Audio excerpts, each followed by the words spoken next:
House అంతా ఇలా షేక్ అవుతుంది. అలా షేక్ అయిందండి. సడన్గా షేక్ అయ్యి ఏదో బయటికి వెళ్తున్నట్లు నాకు అనిపించింది. నేను అనుకున్నా ఏదో బయటికి వెళ్తుంది కదా, ఏదో ప్రభావం చూపిస్తాడే, చూసిపోతాను. హల్లెలూయా.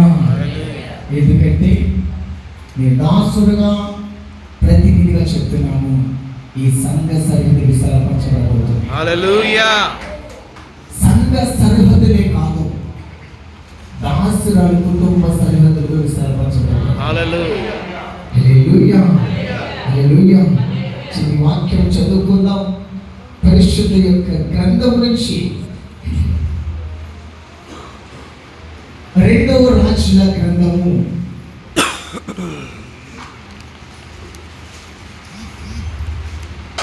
4వ అధ్యాయము 1 చదవండి. అంతటా ప్రవక్తల శిష్యులలో ఒకరి భార్య, నీ దాసుడైన నా పెరిగిన